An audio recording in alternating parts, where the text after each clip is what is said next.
Hey everyone, Jeremy Bennett here. Let's look at how powerful your mind is. Let's compare your mind to the most sophisticated man-made device ever created, the computer. The average computer can hold about 250,000 pictures, 20,000 songs, and hundreds of full-length videos, nowadays on something the size of my finger. Crazy. But let's compare it to your mind. Your mind can perform an estimated 10 quadrillion operations per second without you even knowing it. Wild. Ask yourself right now, what's making your blood flow throughout your veins with the perfect amount of pressure to keep you alive? What's making your heart beat right now? Are you consciously commanding your heart to beat right now? No. What's maintaining your body core temperature to the perfect degree to keep you alive? What's doing the 6 trillion things to your 60 trillion cells every single second?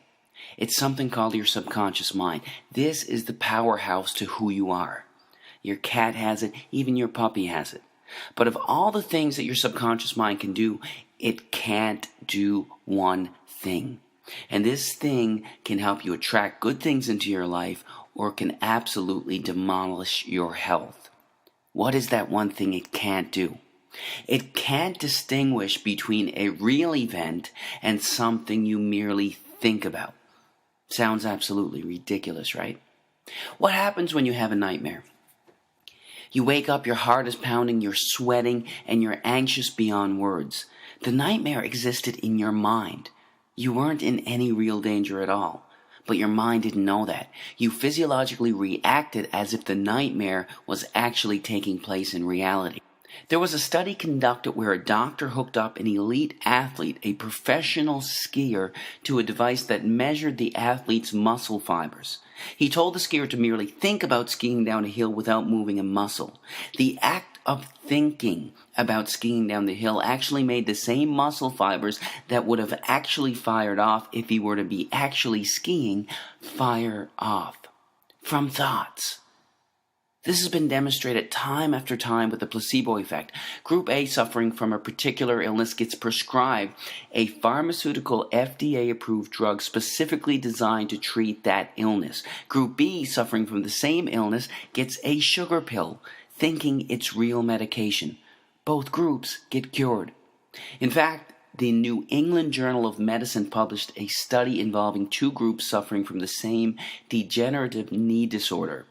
Group A had a surgery designed to scope out the knee and relieve the symptoms of the disorder. Group B, with the permission of the family, had a fake surgery.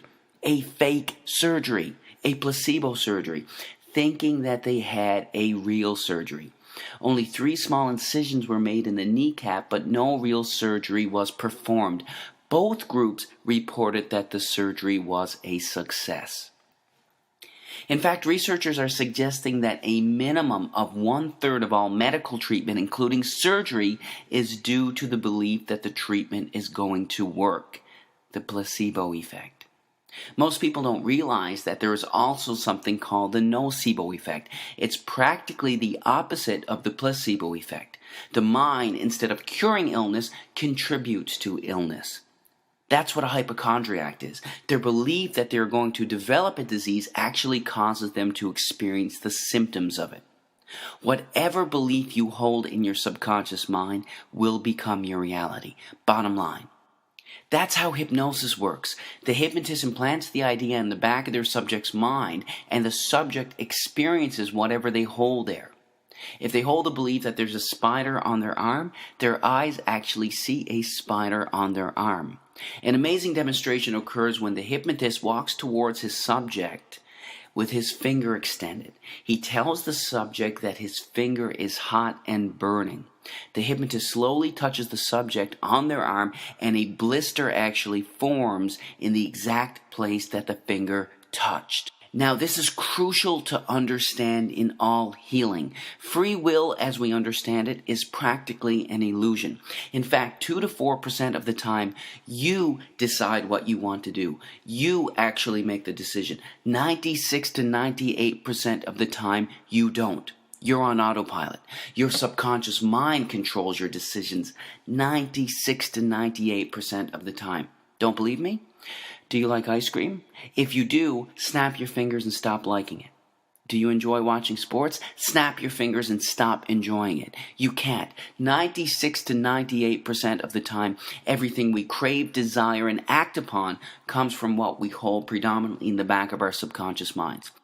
Whatever we hold predominantly in the back of our subconscious minds, we are attracted to in life. What happens when you buy a new car? It's the only car you see on the road for the next 2.5 weeks. You saw those cars before you bought your car, but why didn't they stand out to you? Because you didn't own that car yourself. You weren't thinking about it yourself. What you hold in your mind, you're attracted to in life. That's how subliminal ads work so effectively. They work so effectively that they are banned in over 10 countries as a way to advertise. So if what you hold in the back of your subconscious mind shapes your reality, what shapes your subconscious mind? Practically everything that you're exposed to, everything that you see, hear, smell, taste, and feel is shaping your subconscious mind. Let's look at some specifics. Television. Here's a scary stat. By the time a child finishes elementary school, that child has witnessed an estimated 8,000 simulated murders on TV. All of these extremely graphic scenes are sinking back into their minds.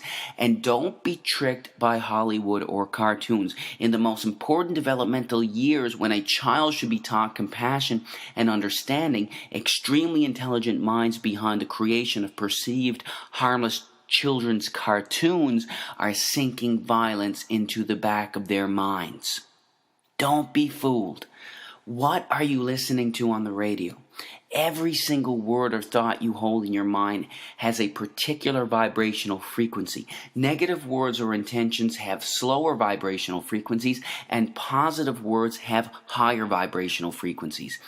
This is a song by Lady Gaga called Bad Romance. Some of the lyrics are, I want your drama, I want your ugly, I want your disease, I want a bad, bad romance.